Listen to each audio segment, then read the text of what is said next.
Bueno, siguiendo con el desarrollo de los temas de derecho civil, personas,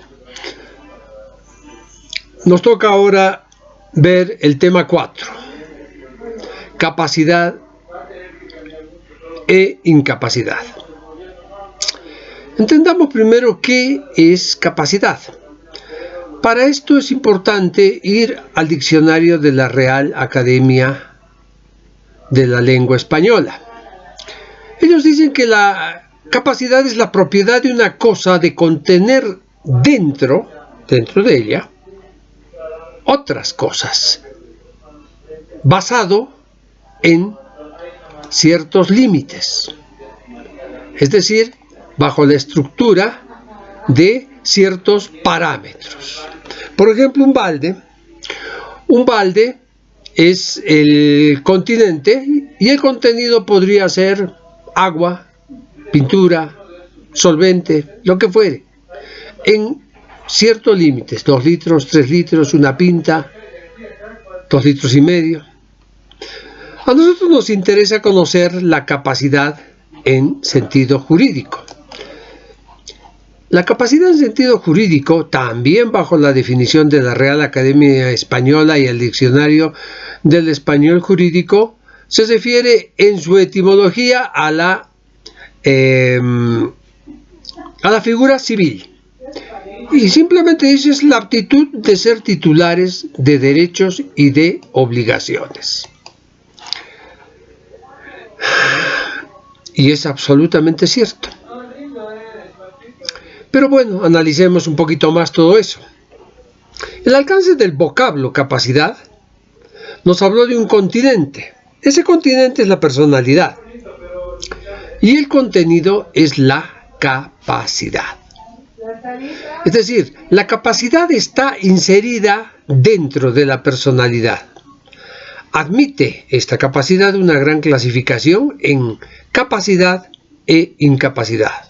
¿Qué quiere decir esto? Sencillo, que hay gente que tiene capacidad, o sea, tiene aptitud para ser titular de derechos y deberes, y otros no. Los que no tienen esa aptitud son los incapaces. La capacidad ha sido objeto de un debate bastante prolongado en la doctrina. Se lo ha visto desde diferentes ángulos. Se lo ha visto básicamente a través de la óptica del derecho positivo. En este modesto trabajo, en esta clase virtual, vamos a ver las clasificaciones bajo las ópticas clásicas, la francesa y la alemana. La doctrina clásica es aquella que surge desde el ámbito de, básicamente en Francia, pero tiene un origen en Roma. ¿Ellos qué hacían? No se hacía mucho conflicto en este sentido. Simplemente hablaban de capacidad de goce y capacidad de disfrute y ejercicio. Entendían por capacidad de goce la aptitud legal que tenía una persona para tener derechos. Básicamente toda persona que tenía derechos tenía capacidad de goce. Y de disfrute y ejercicio era la aptitud legal para ejercitar por sí mismo esos derechos. La escuela clásica francesa entendía que cuando se dice o cuando se utiliza el vocablo capacidad a secas, se refiere a la capacidad de goce o de disfrute, es decir, el ejercicio de esos derechos. Esa idea se trasladó mediante el Código Civil francés a todo el mundo, y básicamente en nuestro país también lo hemos visto así. Las obras de autores reconocidos, antiguos, como Raúl Romero Linares, tienen esta tendencia. Pero aquí hay un conflicto. ¿Cómo se diferenciaban capacidad y poder? Poder de ejercicio. El poder es la aptitud de ejercitar derechos, caramba, ajenos por cuenta de otro. El poder es la actitud de ejercitar derechos ajenos por cuenta de otros. En cambio, decían ellos, la capacidad es la situación que se encuentra una persona en relación de otra persona. Esta clasificación clásica no es muy clara, contiene algunos elementos oscuros, ambiguos. Por esa razón es que ha dejado de estar vigente. Fue catalogada como absurda, imprecisa, oscura. El que goza disfruta y el que disfruta goza. Claro, por supuesto que sí. Dentro del lenguaje absolutamente llano, dentro del lenguaje no jurídico, pareciera que son absolutamente lo mismo. Por esa razón es que esa sinonimia ha llevado que se abandone esto. Punto 2. Clasificación de la capacidad. ¿Cómo clasificaba la antigua doctrina francesa la capacidad? Hemos dicho, lo repetimos, en capacidad de goce y capacidad de disfrute o de ejercicio. Esta escuela francesa se apegaba a partir de todos los finales del siglo XIX y durante la primera mitad del siglo XX a esta situación. Y obviamente las críticas hicieron que ellos mismos sustituyan los términos capacidad de goce por otros dos términos. Uno, capacidad de derecho, y otro, capacidad de hecho. ¿Pero qué era capacidad de derecho? La misma capacidad de goce, es decir, la aptitud de una persona para tener derechos y deberes. Deberes u obligaciones, ¿verdad? En cambio, la capacidad de hecho era la aptitud que tiene una persona para realizar actos jurídicos lícitos. Y ahí ellos introducen una tercera categoría, una tercera clase, la llamada capacidad delictual. Es decir, aptitud legal de una persona para responder por los hechos ilícitos que hubiere cometido. ¿Cómo se considera ahora o actualmente, cómo se considera la capacidad jurídica? ¿O qué se considera como capacidad jurídica? Sigue siendo la aptitud, el don, la cualidad de un sujeto para ser titular de derechos subjetivos. Es decir, titular en cuanto al ejercicio de esos derechos y responsable, primer responsable, ante las obligaciones que emanen de las relaciones jurídicas que puedan ellos asumir. A la capacidad de obrar le dicen que es la aptitud o prioridad que tiene un sujeto para realizar actos jurídicos y con ellos producir efectos legales. La escuela alemana divide a esta capacidad, a la capacidad de obrar, en una serie de diferentes capacidades. Primero, capacidad de negociar. Van a ver en algunos libros de Saúl Romero Linares, capacidad negocial. ¿Qué es eso? Es la aptitud, idoneidad de un sujeto para celebrar con su voluntad actos, negocios, contratos que produzcan efectos jurídicos.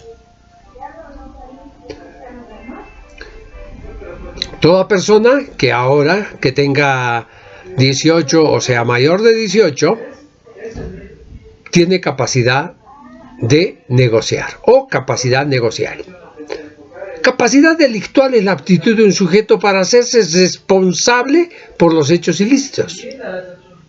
Nuestro país dice que a partir de los 10 años en materia civil y 16 en materia penal está bajo esa responsabilidad.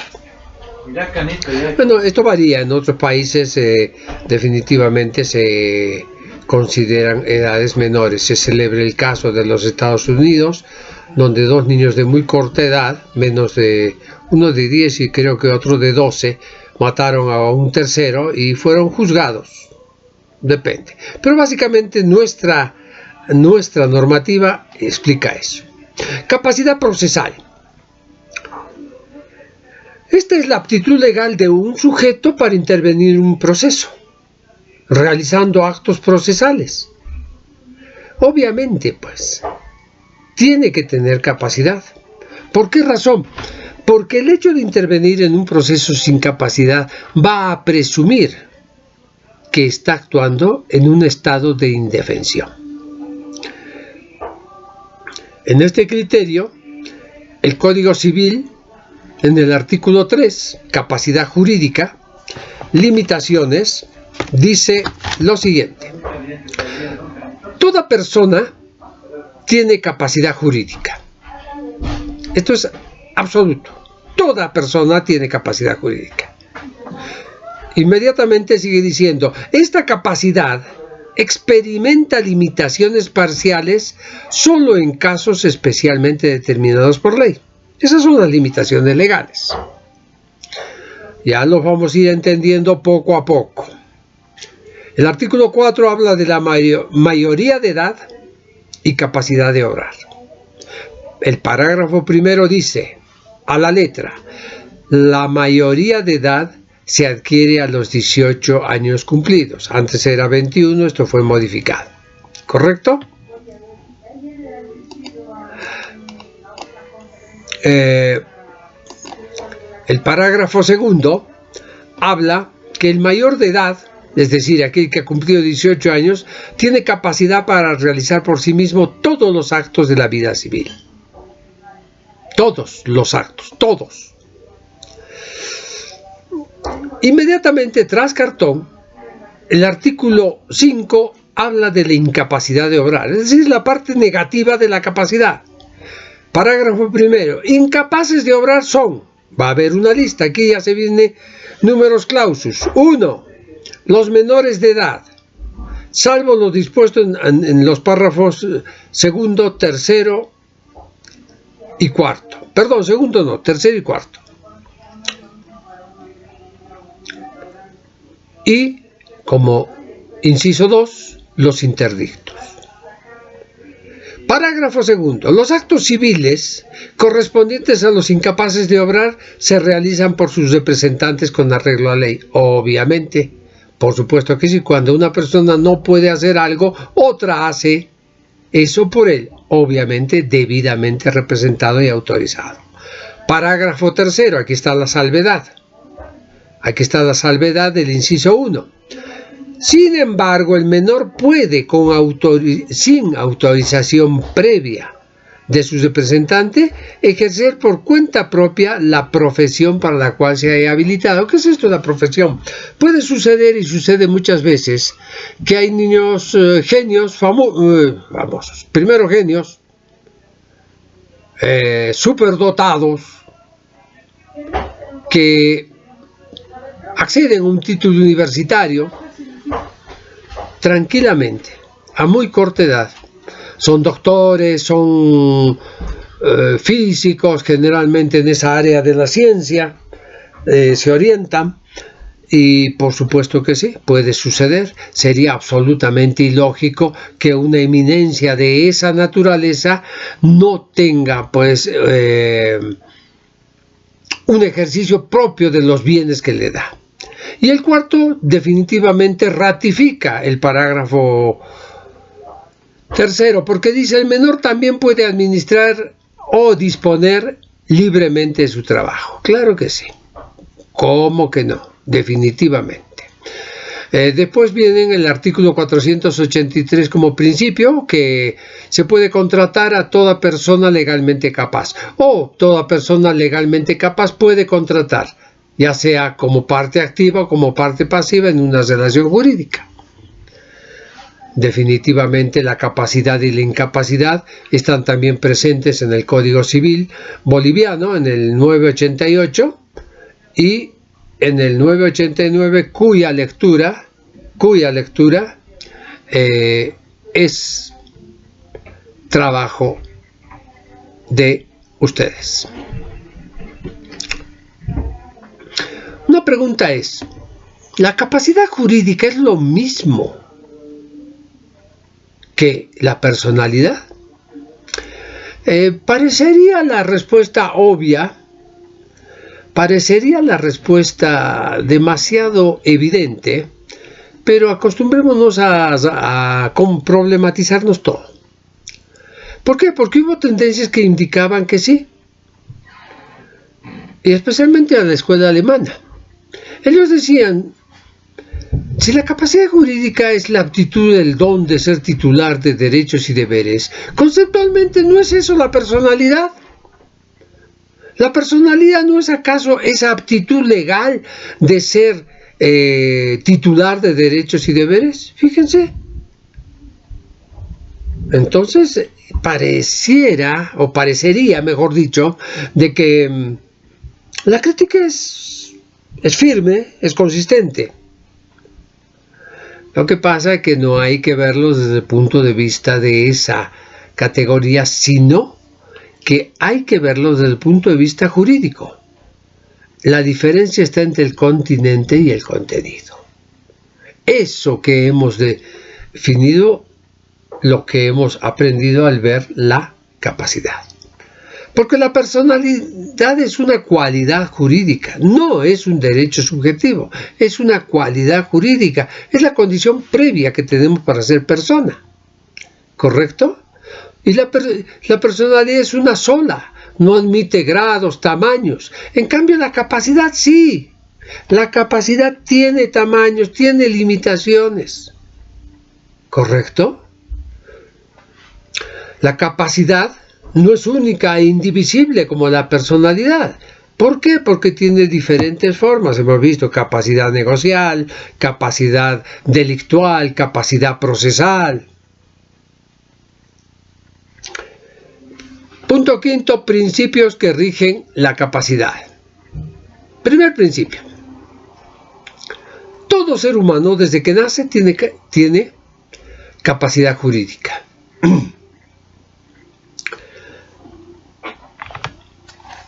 La Constitución Política del Estado, la nueva Constitución Política del Estado de Bolivia, lo determina constitucionalmente en el artículo 14, parágrafo primero. Todo ser humano tiene personalidad y capacidad jurídica con arreglo a las leyes y goza de los derechos reconocidos por esta Constitución sin distinción alguna. Clarísimo. Absolutamente claro, que está en absoluta concordancia con el artículo 3 del Código Civil, que dice, artículo 3, capacidad jurídica, limitaciones. Toda persona tiene capacidad jurídica. Esta capacidad experimenta limitaciones parciales solo en los casos especialmente determinados por la ley. Entonces, primer principio, toda persona tiene capacidad jurídica. ¿Qué establece el segundo principio? La capacidad de obrar hace presumir la capacidad del hombre, es decir, la voluntad propia para ejercer sus derechos. El que es mayor de edad y tiene personalidad, por lo tanto, tiene aptitud legal para ser titular de derechos que los va a ejercitar con su voluntad. Segundo principio. Tercer principio. La capacidad jurídica no hace presumir la capacidad de ejercicio o de disposición. Es decir, el hecho de que una persona sea titular o tenga la aptitud de ser titular de derechos y deberes no hace presumir que puede ejercitarlo. Ejemplo claro, el menor de edad, el interdicto, son personas, tienen personalidad, tienen capacidad jurídica, pero una capacidad jurídica limitada. ¿Por qué? Porque no tienen capacidad de obrar o capacidad de disposición. Fíjense entonces que las reglas de la capacidad jurídica parecerían ser distintas a las reglas de la capacidad de obrar. Claro que sí. Entendamos que en principio la incapacidad jurídica es insubsanable. El que es incapaz jurídico no deja de serlo. En cambio, la incapacidad de obrar es subsanable. Ojo, esta afirmación taxativa que acabo de hacer no es tal. Tenemos que empezar a pensar de que los absolutos básicamente no existen. Si vamos a abrir nuestra mente, lo primero que tenemos que hacer es que hay muchas cosas que son verdades, pero verdades relativas. El menor de edad tiene 17 años, un joven hereda después de la muerte de sus padres bienes, casas, todo lo que fuere. Querrá vender alguno de ellos, no lo puede hacer. No puede hacer, ¿por qué? Porque no tiene capacidad de obrar. Tiene capacidad jurídica, él es el dueño. Él es el dueño, por supuesto que sí. ¿Correcto? La otra diferencia es que la capacidad de obrar implica una aptitud para realizar actos jurídicos. En cambio, la capacidad jurídica solo implica la titularidad de un derecho subjetivo. Esto nos lleva a otra pregunta. Entonces, ¿qué se entiende por incapacidad? Vamos a hacerlo positivamente. Por capacidad de obrar. Capacidad de obrar será la aptitud, la idoneidad,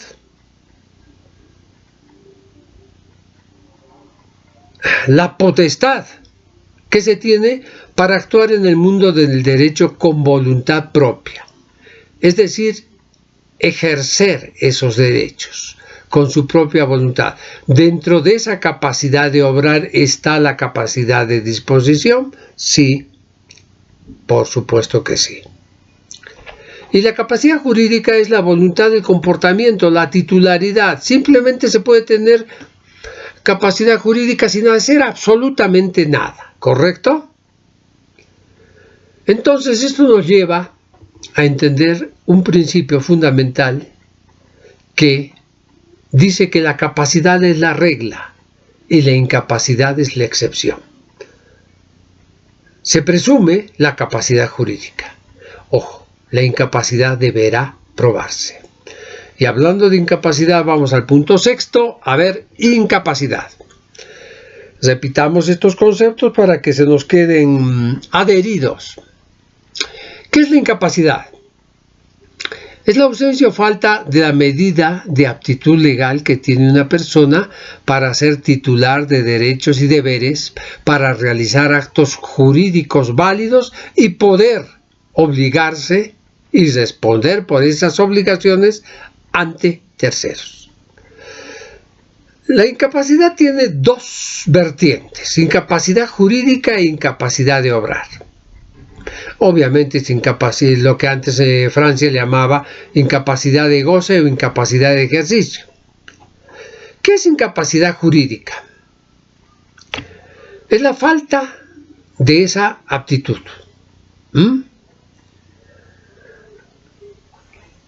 El artículo 3 del Código Civil nos ha dicho que toda persona tiene capacidad jurídica, sin embargo, éste experimenta limitaciones. Limitaciones.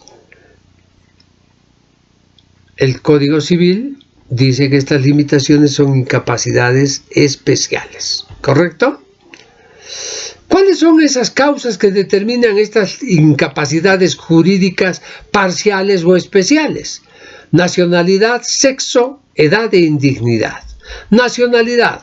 Si bien nuestro Código Civil habla de que todos somos iguales ante la ley y los estantes y habitantes en la República también gozan de ese beneficio, lo que es cierto, también el Código Civil impone una serie de limitaciones a las personas, pero que basadas justamente en que hay actividades que tienen que estar bajo la tuición del Estado. Y el Estado del artículo 262, parágrafo primero, dice: constituye zona de seguridad fronteriza los 50 kilómetros a partir de la línea de frontera.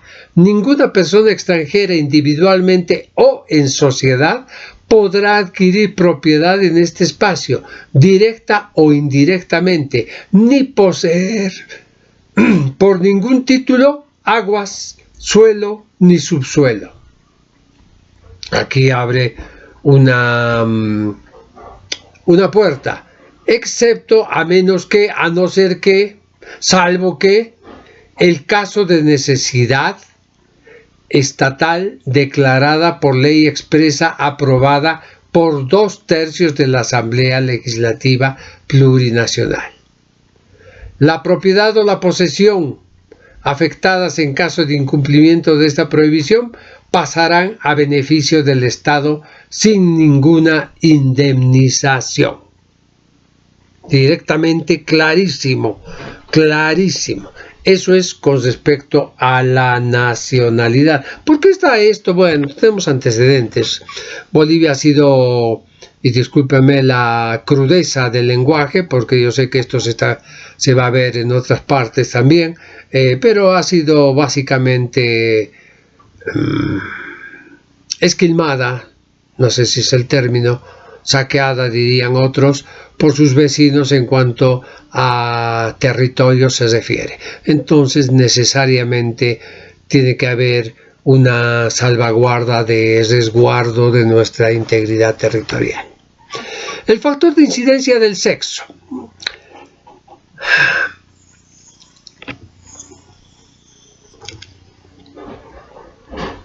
Las constituciones actuales, a partir de la Constitución Social de Querétaro, se transfunden, se contagian de esos aires de igualdad. Por lo tanto, desde 1938 en Bolivia hay igualdad civil. La mujer casada, que antes, siendo libre, al casarse se sometía a la voluntad del marido, ya no lo es así, definitivamente. Dicho de otra manera, nuestra Constitución, la Constitución del 2009 y la antigua también, lo que está haciendo es buscar una igualdad, proteger.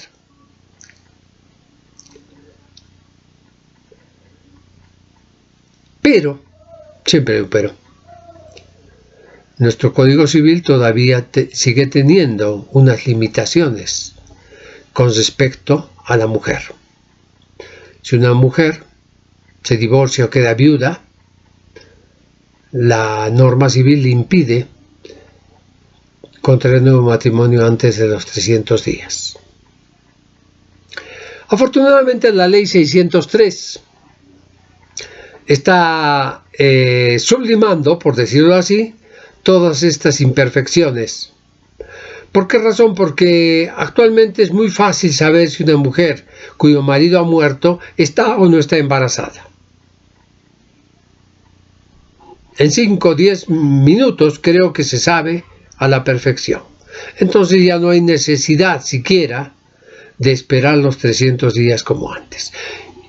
La otra limitación, la edad. La mujer antes de los 14 y el varón antes de los 16 no pueden contraer matrimonio.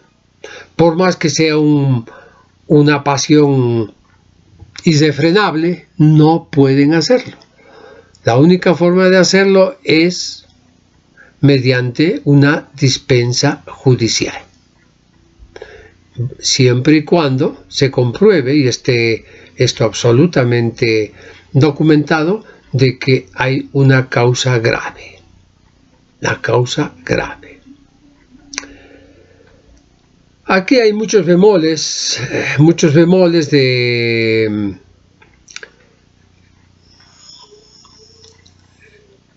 embarazos precoces en niñas que se solucionan muchas veces con el matrimonio entre los jóvenes. pero que no lo vamos a comentar porque no viene al tema que estamos haciendo, sino simplemente que lo que civilmente hay que hacer es tener una dispensa judicial.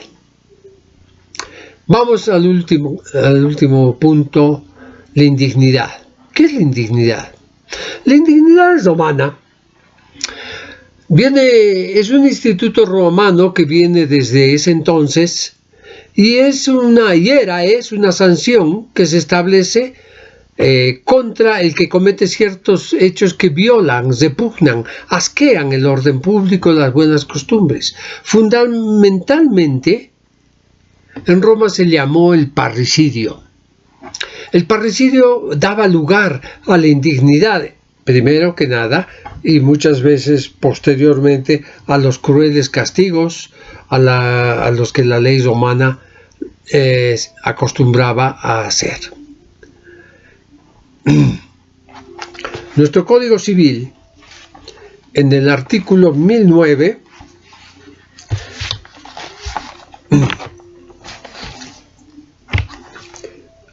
ha entendido de que esta indignidad tiene como causales 1, 2, 3, 4, 5 puntos absolutamente determinados bajo el sistema de números clausos para que una persona sea excluido del derecho de heredar los bienes de sus causantes por motivos de indignidad.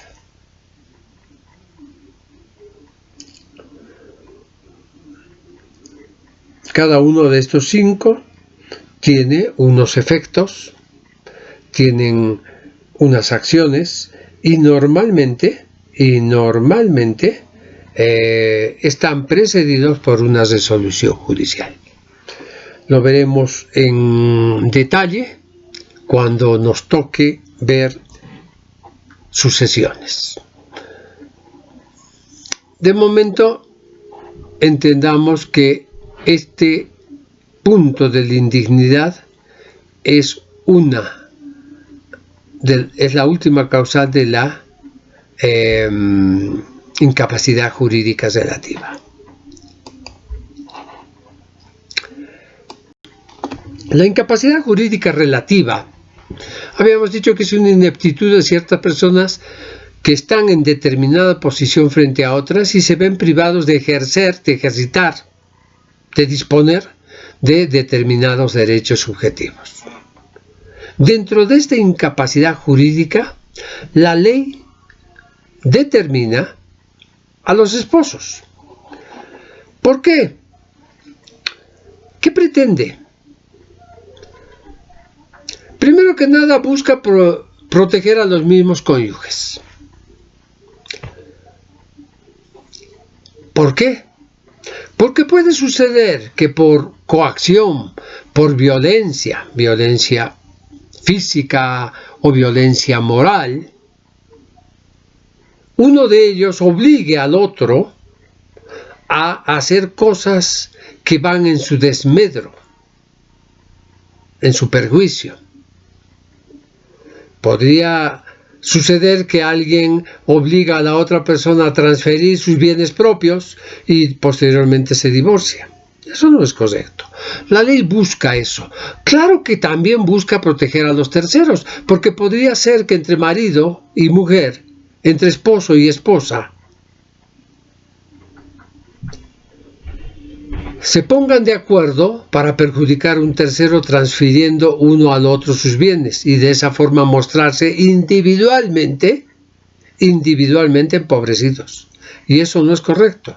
El Código Civil en el artículo 591 prohíbe taxativamente la venta entre cónyuges. Dice, a la letra, el contrato de venta no puede celebrarse entre cónyuges, excepto cuando estén separados en virtud de sentencia pasada en autoridad de cosa juzgada. Una verdad de perogrullo, obviamente. Una sentencia de divorcio va a romper el vínculo matrimonial. El 666 habla lo mismo, pero de la donación. Los cónyuges durante el matrimonio o los convivientes durante la vida en común no pueden hacerse entre sí ninguna liberalidad, exceptuando las que se conforman a los usos. De los cónyuges no hay problema, de los convivientes ya está más vidrioso. ¿Por qué razón? Porque hay una serie de circunstancias que previamente se deben comprobar. En este sentido, la incapacidad jurídica relativa, en el artículo 592 del Código Civil, contiene una serie de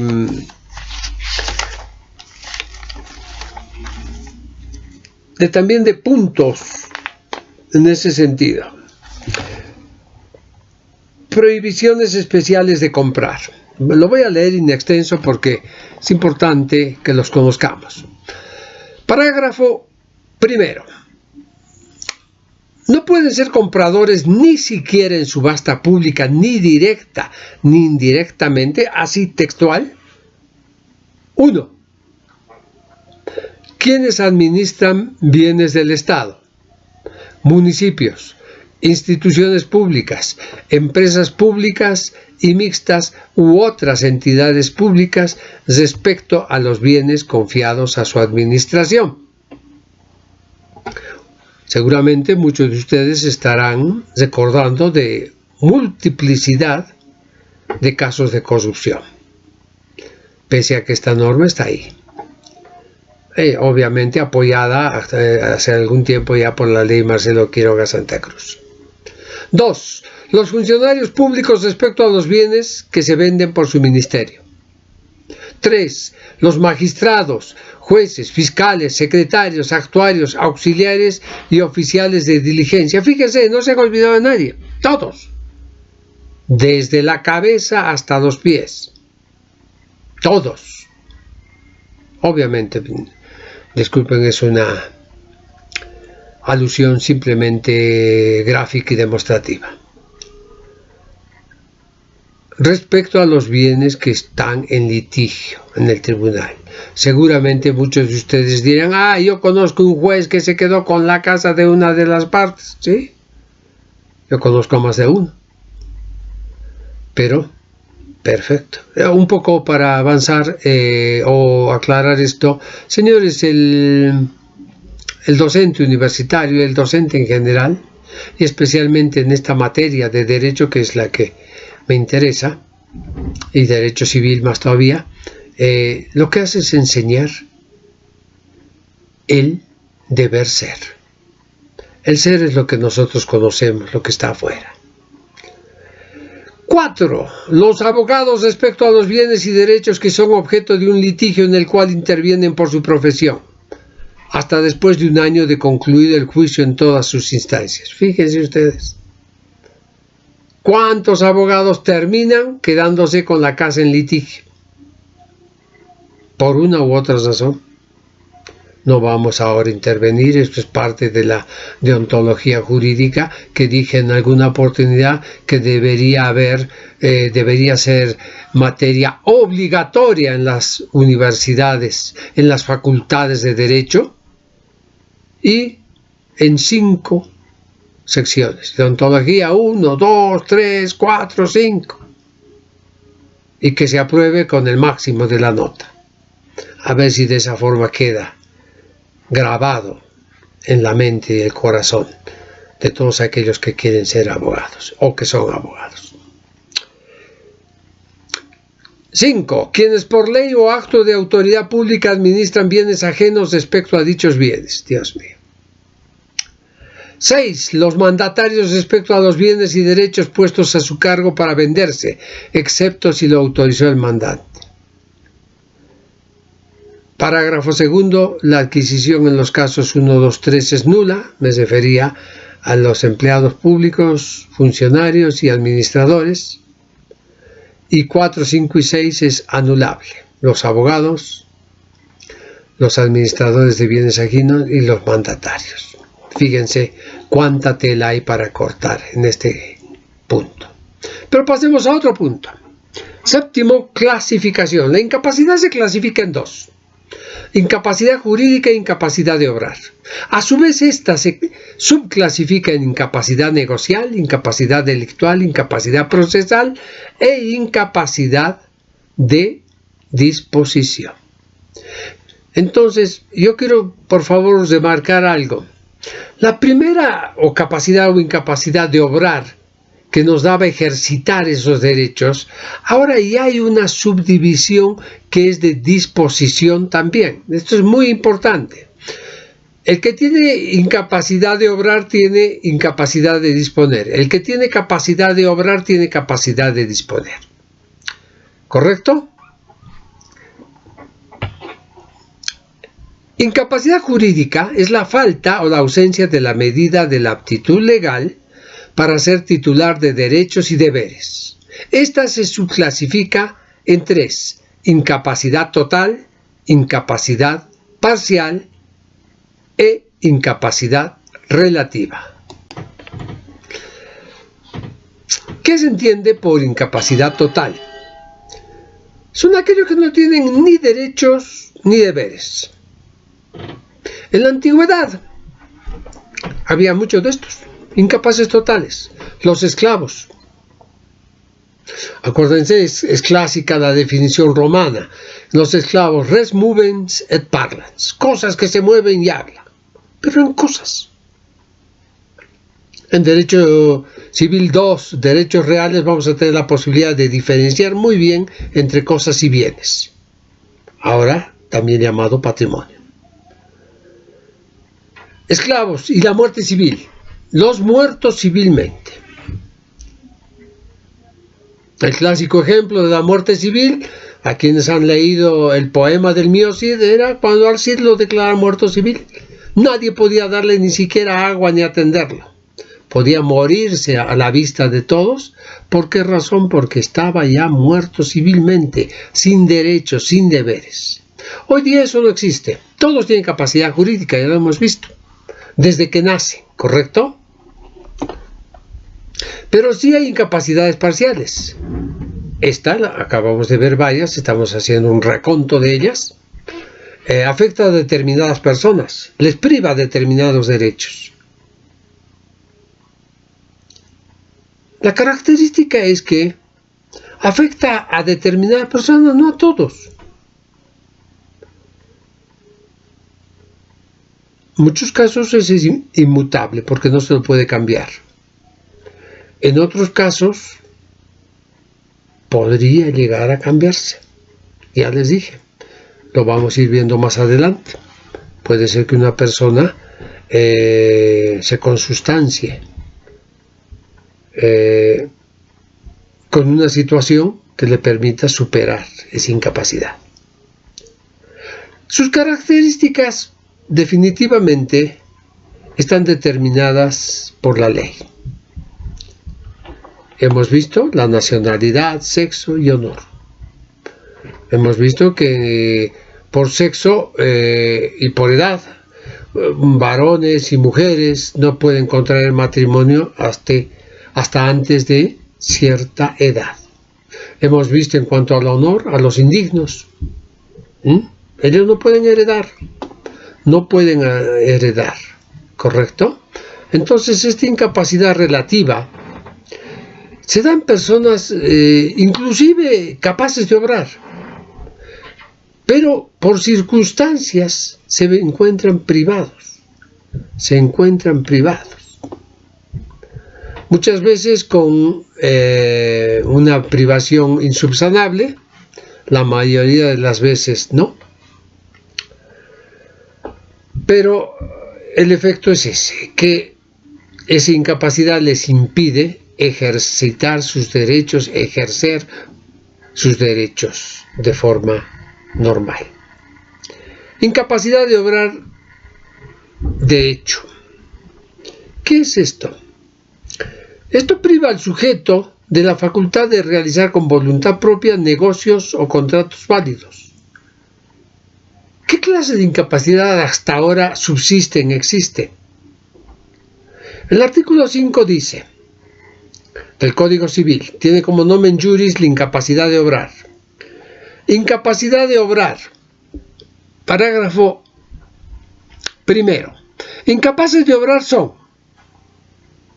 1. Los menores de edad, salvo lo dispuesto en los párrafos 3 y 4 y las excepciones legales. 2. Los interdictos declarados. Fíjense, interdictos declarados. Entonces, menores de edad e interdictos declarados. La minoridad ya es, o ya otorga, ya ocasiona, acarrea una incapacidad. Contrariamente, la mayoridad, es decir, la posibilidad de tener aptitud para tener capacidad de obrar, por sí solo, con su voluntad, lo da la mayoría de edad. ¿Por qué razón? Porque se entiende que una persona en determinada edad ha adquirido ya un gobierno de sí mismo. Conoce, distingue perfectamente lo bueno de lo malo. Sabe claramente las consecuencias de sus actos. ¿Por qué? Porque eso se lo ha dado la edad. Esto de la edad es relativo. Recuerden ustedes que antes eran los 21. Actualmente, normalmente en casi toda América Latina es a los 18 años. Hay corrientes, y especialmente en regiones tropicales, que los jóvenes adquieren madurez mucho tiempo antes. Y muchos están pensando ya en 16 años.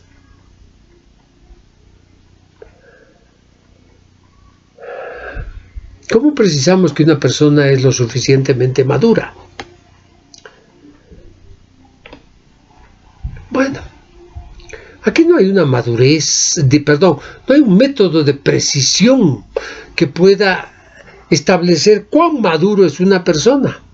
Normalmente esto se manifiesta, se trasunta, se evidencia en hechos cotidianos, en actitudes, en actividades, en toma de decisiones. Esto acarrea problemas al derecho, por supuesto, porque es importante saber si una persona con la cual estamos contratando es o no es responsable. Si no hubiera una mayoridad o una minoridad, podríamos contratar entre cualquiera, y esto llevaría a un caos, a un conflicto. Podríamos contratar de buena fe con personas que no tienen la capacidad jurídica, que no tienen la suficiente madurez y responsabilidad para asumir sus obligaciones. Por eso es que la ley, y desde Roma, lo que ha hecho es buscar un mecanismo en ese sentido. Y ha establecido un límite de edad. Por eso ha dicho, todos los mayores de edad se van a entender que son responsables, y todos los que estén por encima de esta edad van a poder tener poder de obrar, capacidad de disposición. Entonces la mayoría de edad es un estado en el cual se encuentra una persona cuando cumple lo que la ley dice, es decir, tener 18 años. ¿Para qué? Para que tenga la aptitud, la idoneidad de realizar actos y negocios jurídicos, y obviamente obligarse de acuerdo a la consecuencia jurídica que sus actos acarreen. Los romanos ya entendieron esto, pero los romanos tienen una división bastante particular. Dividían en 4 tipos. Ellos conocían a los infantes, conocían a los púberes, impúberes y a los mayores de edad. Rápidamente, porque ustedes ya conocen esto de sus estudios de derecho romano, entendían a los propiamente infantes, a los niños, desde los recién nacidos hasta el momento en que podían emitir algunas palabras, algunos ruiditos, 2 o 3 años. Después, a partir de esa edad, eran infantes o próximos a la infancia. Ya hablaban, muchas veces, la mayoría de las veces, no entendían lo que se les hablaba, o estaban los próximos a la impubertad, que ya hablaban y entendían, por eso iban desde los 3 hasta los 7 años. La pubertad comenzaba a los 7 años y terminaba a los 14 en el varón y a los 12 en la mujer. Históricamente la mujer siempre ha alcanzado la madurez mucho antes que el hombre. No solo la madurez física, no solo el desarrollo físico, sino también la madurez mental, la madurez psíquica y psicológica. Curiosamente, ¿verdad? Curiosamente. Los romanos ya entendían eso, pero bueno, en algún momento, en derecho de familia, en historia de las obligaciones y en materia de obligaciones, vamos a ver que la normativa romana era muy injusta con la mujer y que la mujer en Roma se ganó a pulso muchos de los derechos y los consiguió muchas veces en condiciones muy, muy desventajosas. Este criterio se trasladó a la Edad Media, pero claro, bajo la idea de que ya no eran 4, sino simplemente ellos pusieron púberes, impúberes y mayores de edad. La impubertad hasta los 12 años en la mujer, para la mujer, y 14 hasta los 14 a los varones, y a partir de ahí ya empezaba el tratamiento de la mayoridad. La minoridad definitivamente es una incapacidad jurídica plena, pero no total, no absoluta, ojo, porque en cuanto pasa el tiempo, cambia de años, obviamente que se modifica, ¿no es cierto? ¿La incapacidad por la edad afectaba todos los actos? Sí, normalmente que sí. Hay un ejemplo que alguna vez un estudiante me dijo: ¿podría un niño de 6 años vender su juguete? Buena pregunta. ¿Podría venderlo? Jurídicamente no. No. ¿Por qué? Porque no tiene capacidad de obrar, y dentro de esa capacidad de obrar, el poder de disposición o capacidad de disposición. ¿Podría regalarlo, donarlo? Eso es otra historia. El tema y la historia del legado o la donación lo vamos a ver en su momento y en la materia que corresponda, por la sistematización que tiene que tener el estudio del derecho. Pero normalmente no. ¿Correcto? El mayor de edad, sí, ese tiene capacidad, esa amplitud le permite actuar en el mundo del derecho, puede vender, realizar actos, contratos, negocios jurídicos, obligarse frente a terceros, es plena, es general y también uniforme, hasta tanto y en cuanto se demuestre lo contrario. ¿Correcto? ¿Y por qué es plena? Porque puedes realizar en principio todos los actos jurídicos, así de simple. Aun aquellos que sean perjudiciales a sus intereses. Eso también es absolutamente relativo. ¿Por qué razón? Porque la pusilanimidad, la excesiva liberalidad también debe ser controlada. ¿Es uniforme? Sí, porque no distingue entre hombres y mujeres. Así de simple. Una dama o un caballero que tiene 18 años es materia suficiente para que se entienda que tiene madurez, plena capacidad de obrar, poder de disposición. La ley familiar, ya alejada del ámbito civil, normalmente sigue manejándose bajo los parámetros del Código Civil, parámetros generales. La ley 603, Código de las Familias y del Proceso Familiar, recientemente dictada en nuestro país, no contradice al Código Civil. Es más, se ha asimilado. ¿Correcto? Esta ley familiar, a los 14 años, y a la mujer y el hombre a los 16, con autorización de los padres o del juez tutelar del menor, se pueden casar, les autoriza a casarse. ¿Puedes reconocer hijos? Si tienen 14 y 16 años, pueden reconocerlos. Si ya están casados, con más razón. Ahora, ¿un papá soltero podrá reconocer a su hijo?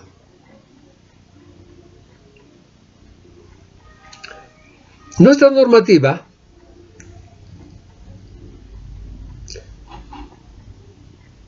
en la Constitución Política del Estado,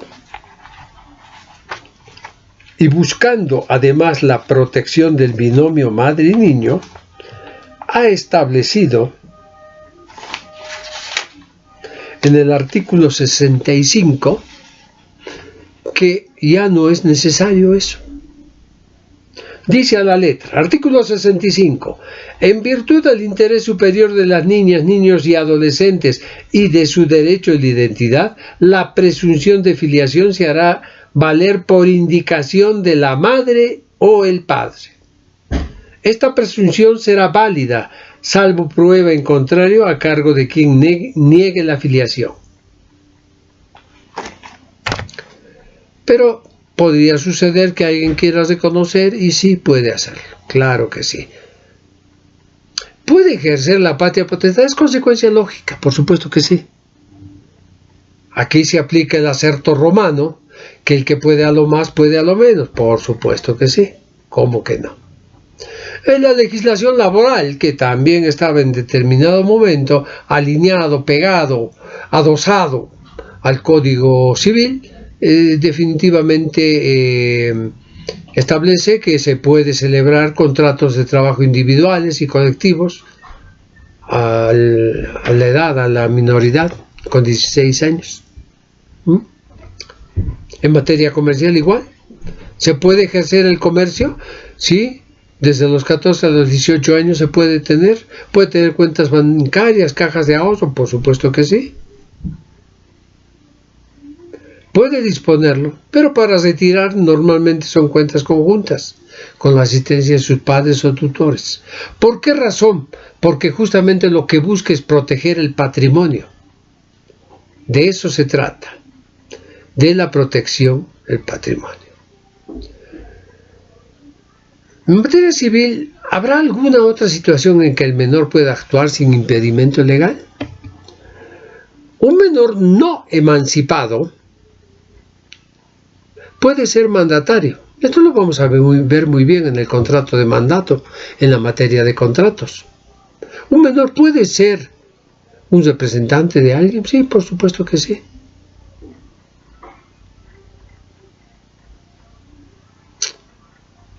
Es más, un incapaz puede serlo. ¿Por qué razón? Porque los actos van por cuenta del mandante, no del mandatario. En materia de derechos de autor, si un menor no emancipado tiene un desarrollo intelectual amplio, crea algo, vamos a poner, para hacerlo más acomodado, crea un juego, un software. La ley le autoriza que lo pueda registrar, porque por supuesto que sí. Obviamente deberá estar asistido, pero lo puede hacer. Punto octavo. Sometimiento de los menores a la potestad de otra persona. Interdictos declarados. ¿Qué es la interdicción?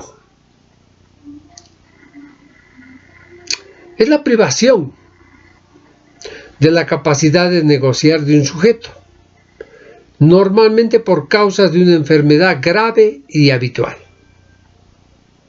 Nuestro sistema,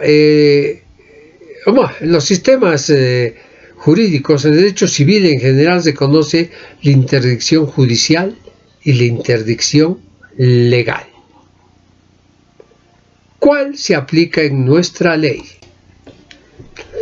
Nuestro país solo se conoce la interdicción judicial. En otras legislaciones también se reconoce la interdicción legal.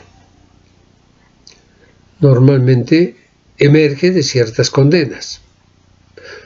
Esto significa que un reo rematado es privado de algunos derechos. Se lo considera una especie de interdicto legal.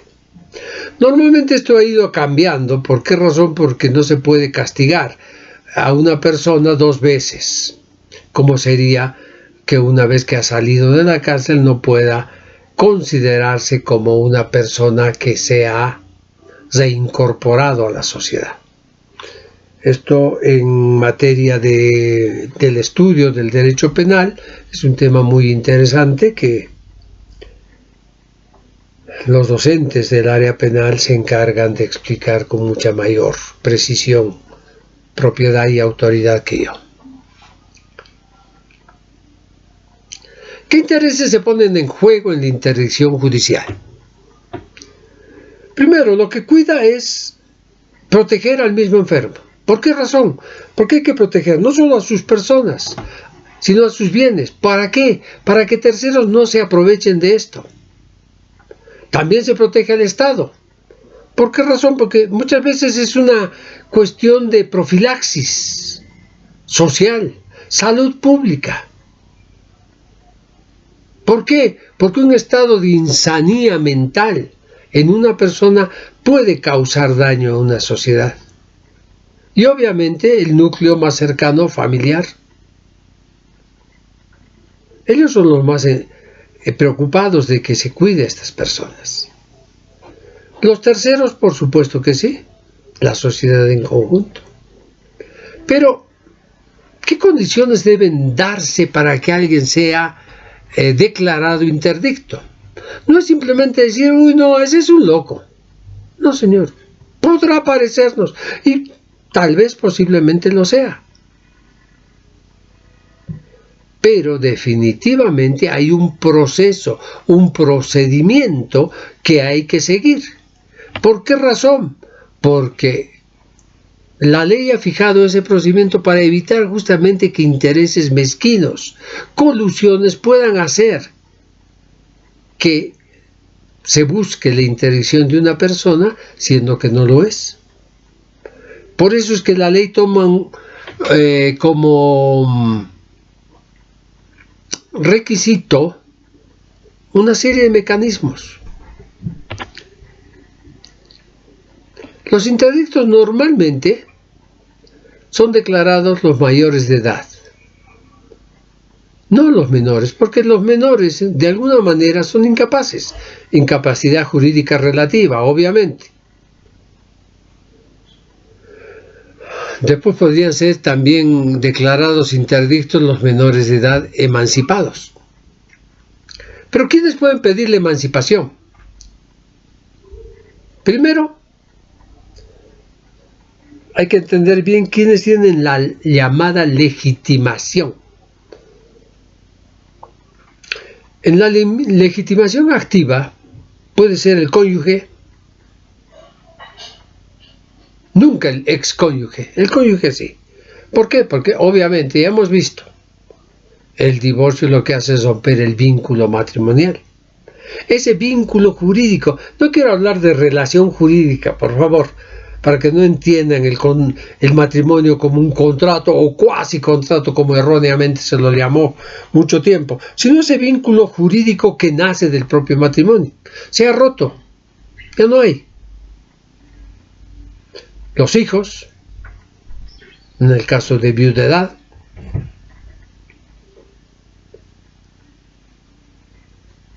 los padres, los parientes, hijos, hermanos, los acreedores. En obligaciones y contratos vamos a ver acciones de ese tipo. ¿Qué deben hacer aquellos que quieren que una persona sea declarada judicialmente interdicto? Pues acudir ante la autoridad jurisdiccional, en este caso el juez público en materia familiar, presentando las pruebas documentadas, absolutamente pertinentes, informes técnico-médico periciales, psiquiatras, psicólogos, trabajadores sociales, en fin, todo, médicos, obviamente profesionales médicos. Todos tienen que tener, ¿para qué? Para demostrar que esta persona sufre un desorden de ideas. Y ese desorden de ideas es grave y además es habitual.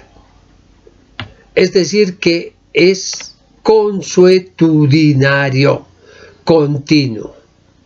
Entonces, ante esas circunstancias, el juez, analizando y ponderando todo lo anterior, podrá nombrarlo interdicto, y con esa interdicción judicial, esta persona queda privado de actuar.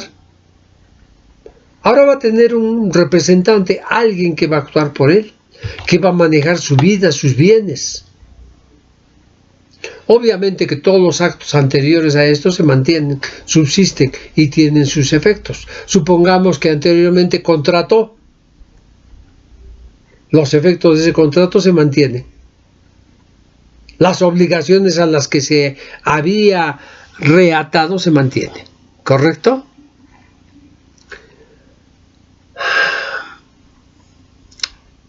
La revocación como resolución judicial se puede revocar. Esa resolución es revocable.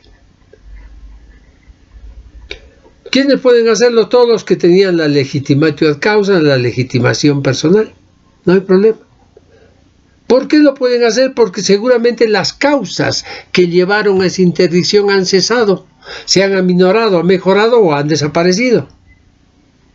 Entonces, si se demuestra eso también documentalmente, el juez podrá revocarla, cancelando la interdicción y restituyendo la capacidad de obrar, de negociar. Declara extinguida la tutela. El tutor o el curador va a tener que rendir cuentas, devolver los bienes, va a tener que devolverle los frutos que haya recibido, los intereses y todo lo que le correspondía al ex enfermo mental. ¿Por qué razón? Porque se ha curado. Por eso les decía de la relatividad. Un enfermo mental es muy difícil que se cure, pero no es imposible. No es imposible. El poder de la oración es muy, muy grande. Hay muchísima gente que tiene muchísima fe y lo logra. Científicamente, muchas personas podrían negar esto y decir de que no es posible, pero tampoco podrían negar que hay personas que se han curado. Entonces, fíjense, esto de la absolutez, la rotundez de que incapacidad jurídica son los total, son los declarados interdictos, no es así. En ese sentido, nos toca analizar ahora la emancipación, porque es un instituto, si bien es un instituto del derecho de familia, lo fue del Código Civil, es pues la resolución que le da a una persona una capacidad de obrar limitada. Sabe que es menor, pero le dice que puede manejar tener cierta capacidad de obrar. Esto se daba voluntaria y legalmente. Una aclaración. La mayoridad en Bolivia, cuando estaba en 21 años y en muchos países del área, permitía mayores casos de emancipación. Ahora que es en 18 menos, pero aún sigue habiéndolos. La voluntaria es cuando los padres y tutores, en ejercicio de la representación de sus hijos, observan una conducta y presumen ellos que ha alcanzado una madurez y suficiente desarrollo como para que puedan desempeñarse y gobernarse a sí mismos. ¿Sabes qué, hijo? Tienes 14 años, pero eres una persona muy responsable. Toma las llaves del auto, anda. En nuestro país no se puede, pero en otras situaciones pueden sacar, en otros países sacan la licencia sin problema y utilizan. No o los padres entienden que su hijo no va a beber y va a ir borracho manejando y va a causar daño. ¿Por qué? Porque es una persona responsable. en nuestro medio se requiere, por ser el derecho positivo escrito, la autorización del juez. Emancipación legal diferente a lo que habíamos visto es lo que la ley indica, opera ipso facto, el solo hecho. Dos menores que se han casado, por las causas que hemos visto, por supuesto que ya están emancipados legalmente, así de simple. Ahora, ¿qué sucede si uno de estos menores que se ha casado enviuda? Se retrae, no señores, se mantienen esos derechos. Podríamos hablar básicamente de los llamados derechos adquiridos. Ya no puedes recibir las órdenes de su padre porque se supone que se ha emancipado. El legislador ha presumido que tiene la aptitud para manejarse y gobernar su vida. ¿Tiene capacidad para reconocer hijos? Por supuesto que sí. ¿Tiene patria potestad para controlar, vigilar, cuidar la vida de sus hijos? Claro que sí. Curiosamente aquí hay algo raro, pero no tiene capacidad para enajenar. Personalmente, particularmente, no estoy de acuerdo. Definitivamente que no. No puede hipotecar, prendar, dan en antícresis. ¿Por qué? ¿Por qué es capaz para unas cosas, esté emancipado, y para otras cosas no? ¿Qué determina la ley? ¿Cuáles son los parámetros que la ley pone en eso? Entonces los he comentado, pero básicamente nuestros códigos civiles carecen de la fundamentación de motivos, carecen de la bitácora de la construcción de los códigos civiles.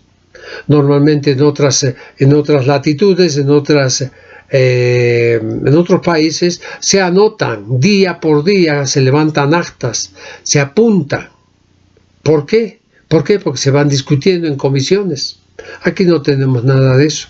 Normalmente nuestros códigos están hechos entre cuatro paredes por unos cuantos iluminados. Pocas veces sale eso al ámbito público, se discute. Son los sabelotodos que lo pueden todo y lo hacen todo. Pero yo particularmente no estoy de acuerdo. Pero hay una lógica también, ojo, hay una lógica. Seguramente es por el principio de reserva que la ley prevé de que algunos actos que podrían perjudicarle o comprometer su patrimonio no están autorizados. En materia comercial, un menor puede dedicarse al comercio, por supuesto que sí. ¿Está generando riqueza? Claro que sí. Hay un sistema que un instituto que nosotros no lo conocemos, que es la inhabilitación. Nuestro Código Civil lo desconoce, no hay un solo artículo que hable, pero sí hay la inhabilitación pública, administrativa y penal. Y la inhabilitación es la privación, es la limitación de un ejercicio de un derecho subjetivo. Ya no es un hombre capaz de pleno derecho, sino es un capaz de obrar relativo. Hay inhabilitaciones judiciales y legales. La inhabilitación civil es aquella que determina que una persona que tiene una debilidad mental, que no es grave, porque si fuera muy grave había que declararlo interdicto. Pero, por ejemplo, desmemoriado, pusilánime, liberal, débil de carácter, dadivoso. La inhabilitación civil con respecto a esas personas dice que no se puede permitir que esa persona esté en absoluta capacidad de disposición. Por eso lo inhabilita. ¿Por qué? Porque hay que, primero que nada, cuidarlo. Habrá personas que puedan regalar todo lo que tienen y no quedarse ellos con nada. Sí, hay. Normalmente se entiende que hay un desorden mental, que hace que eso sea, porque lo normal es que uno empiece, como la Biblia dice, a tener caridad por consigo mismo. La inhabilitación legal es la que sí, esta existe en nuestra economía jurídica, en nuestra, no me gusta hablar de economía jurídica, en nuestra normativa jurídica, en nuestro ordenamiento normativo. Por ejemplo, los ciegos, mudos, sordomudos, no videntes, le diré antes que ciego, ellos no pueden ejercer algunos cargos o profesiones. Son hombres plenamente capaces, por supuesto que sí, pero son inhabilitados. La ley les priva del ejercicio de un derecho. Habrá que nombrarlos específicamente como inhabilitados, la propia ley.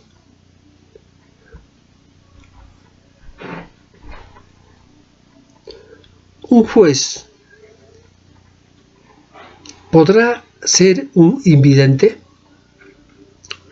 ¿No será que el juez, para ejercer eso, debe requerir de sus 5 sentidos para fundar, hasta en las expresiones faciales de las personas, parte de su convencimiento, parte de su sentencia? ¿Fundar su sentencia en impresiones personales que solo la vista le puede dar? ¿O el oído? ¿Qué tal si es sordo? Hipoacústico. La inhabilitación administrativa es más común.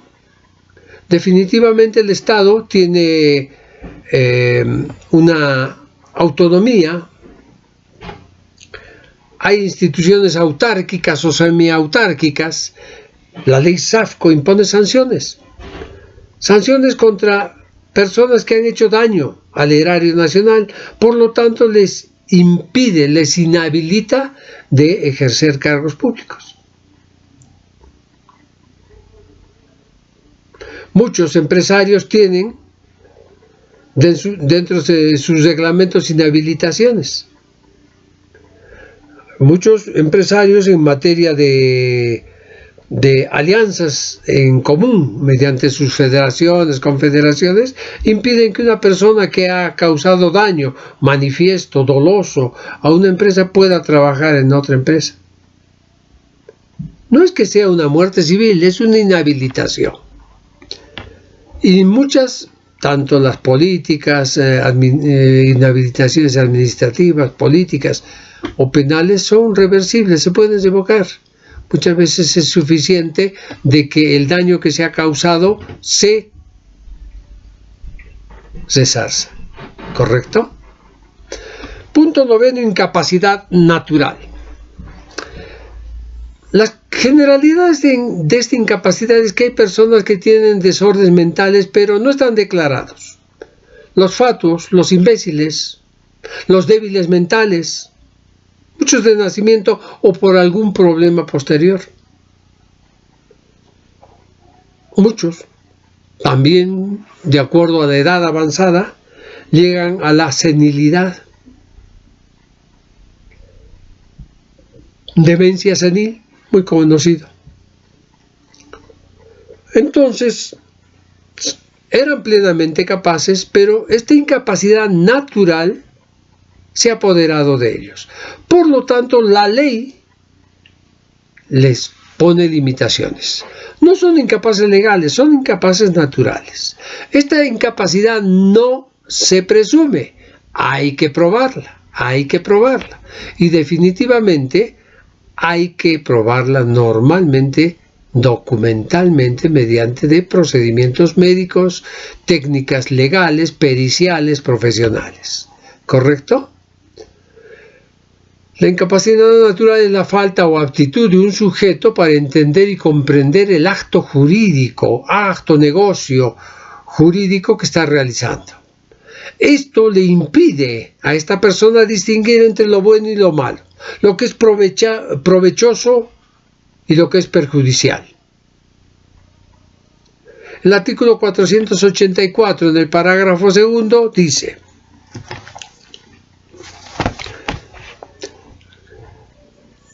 el contrato realizado por persona no sujeta a interdicción pero incapaz de querer o entender en el momento de la celebración se considera hecho por persona incapaz si de dicho contrato resulta grave perjuicio para el autor y hay mala fe del otro contratante.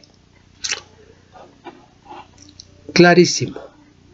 Obviamente el primero, ya lo habíamos leído, nos decía que son incapaces de contratar los menores de edad, los interdictos en general y aquellos a quienes la ley prohíbe celebrar ciertos contratos.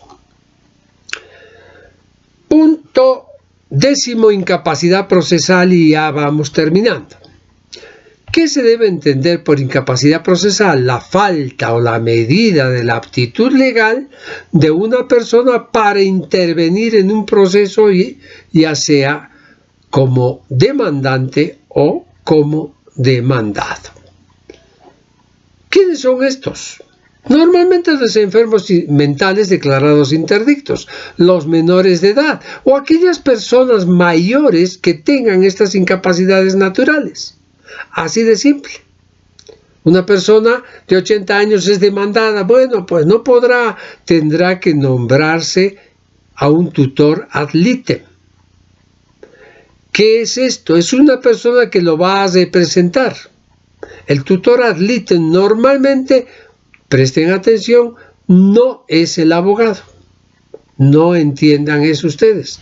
El abogado es el representante jurídico procesal, nada más.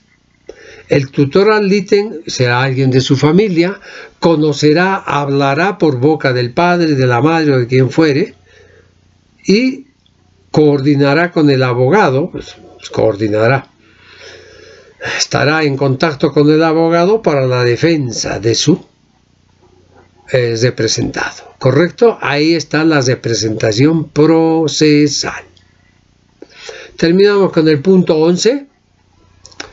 Excepciones en la incapacidad de obrar. Esto se ha eliminado.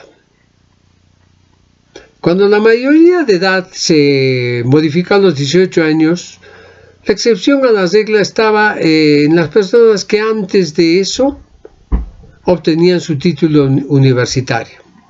Era muy común, porque si tenemos 21 y un joven había empezado muy temprano el colegio, supongamos que terminaba, son 12 años de colegio, empezó a los 16, terminó a los 16, por algunas circunstancias 17, tenía 4 años a los 20, ya era, al tener su título profesional antes de los 21, ya era, tenía un título profesional, por lo tanto, por la edad había roto y además por esa característica había excepcionado esta incapacidad de obrar. Actualmente no es así. ¿Puede suceder que alguien lo tenga antes de los 18 años un título? Sí, hemos dicho que sí. Hay niños superdotados que no van a colegio. El aprender mi mamá me mima, mamá amasa la masa, para ellos es una pérdida de tiempo porque lo saben todo. Entonces avanzan a estudiar cosas más profundas. Y sí, puede suceder, pero eso no es lo más común. Muy bien, con esto hemos terminado. Reitero nuevamente, hemos seguido